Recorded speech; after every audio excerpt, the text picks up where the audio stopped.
नमस्कार. आज जरा मन विचलित आहे. आसपासच्या बातम्या तुम्ही बघितल्या असतील, मी पण बघितले.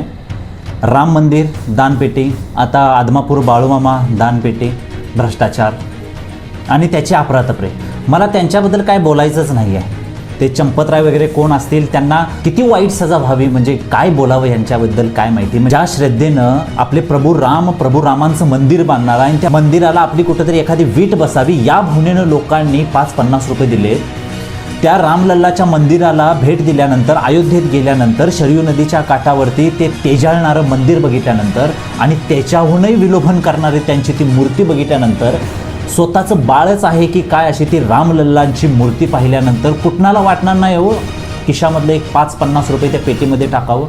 पण हे 5-50 रुपये येतात कुठून? राबून आपल्या आईबापांची, आपल्या देशवासियांच्या, शेतकऱ्याच्या रक्ताचा घाम होतो, हाडाचं मणी होता, त्यावेळी ती नोट खिशामध्ये येते आणि ती नोट घामाने भिजलेली असते, त्यावेळी त्या दानपेटीत पडलेली असते.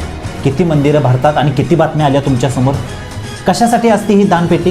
दानपेटी ह्यासाठी असते, मंदिराचं प्रशासन चालावं, मंदिराच्या आसपास जी स्वच्छता करणारी लोक आहेत त्यांचे पगार त्यातून मिळावेत, पूजा अर्चा धार्मिक विधी होण्यासाठी त्यातून साहित्य मिळावं, या सगळ्यासाठी ही दानपेटी असते. कुणाचं घरं भरण्यासाठी ही दानपेटी नाही आहे.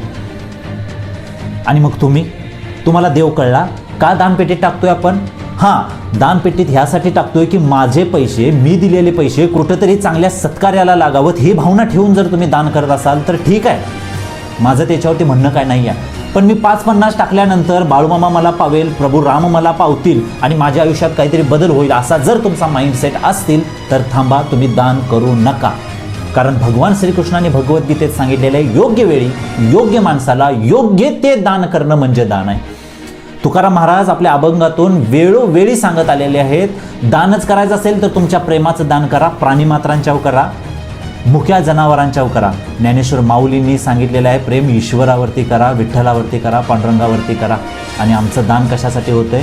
देवाकडून काहीतरी मिळावं यासाठी. खरंच आपल्याला देव कळला का हो?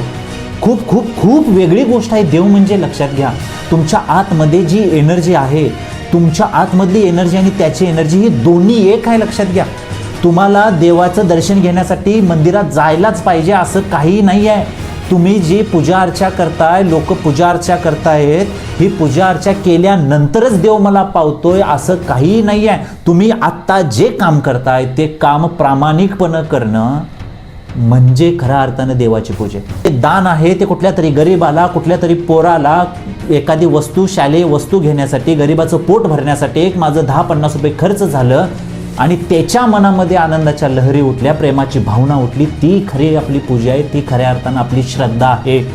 तुम्ही म्हणाल त्यांना काही कमी पडलंय का? तर आपलं काम हे आहे, आपण चांगले आहोत, आपलं नाव देणाऱ्यांच्यामध्ये आहे, आपलं नाव घेणाऱ्यांच्यामध्ये नाही आहे. घेणारे भिकारी असतात, देणारे देवान तयारी केलेले असतात.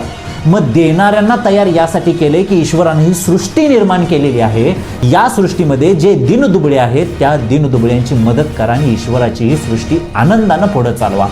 एवढी ही पूजा मला कळते, एवढा हा ईश्वर मला कळतो. म्हणजे उपनिषद वाचताना मी ते वाक्य कधीच विसरणार नाही, पिंडी ते ब्रह्मांडी. जे ब्रह्मांडात आहे तेच माझ्या पिंडामध्ये आहे.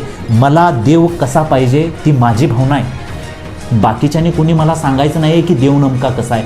मी त्याला कशाही रूपात पाहू शकतो, मी त्याची कशाही रूपात पूजा करू शकतो. हा खऱ्या अर्थानं देवाचा आणि ईश्वराचा अर्थ आहे. तो प्रत्येकाच्या शरीरामध्ये आहे. तुम्हाला मी सांख्ययोगाबद्दल नंतर सांगेन, नेमका ईश्वर ही संकल्पना काय आहे. त्यानंतर भक्तियोग येतो, त्यानंतर ज्ञानयोग येतो आणि त्यानंतर कर्मयोग येतो. म्हणजे तुमच्या कर्मात सुद्धा ईश्वर आहे, हे भगवान श्रीकृष्णांनी भगवद्गीतेत सांगितलंय.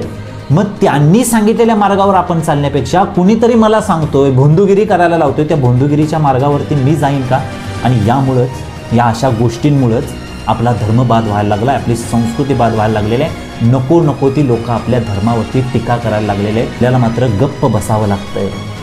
ह्या कर्मयोगातून आपण ईश्वर कसा प्राप्त करावा, नेमका ईश्वर म्हणजे काय आणि त्याची पूजा मी दररोजच्या दैनंदिन जीवनामध्ये कशी करेन, हे तुम्हाला समजण्यासाठी मी एक पुस्तक प्रकाशित केलंय. नाव आहे बाळूमामा द सायन्स ऑफ कर्मा. हे पुस्तक फक्त 29 रुपयाला आहे. 29 रुपये तुम्ही पे केल्यानंतर तुमच्या मोबाईलमध्ये PDF स्वरूपात हे पुस्तक तुम्हाला डाउनलोड करता येईल. कुठेही जा, बसमधून प्रवास करत असताना, कुठं वेटिंग करत असताना मोबाईल काढा, दररोज 2 पानं वाचा.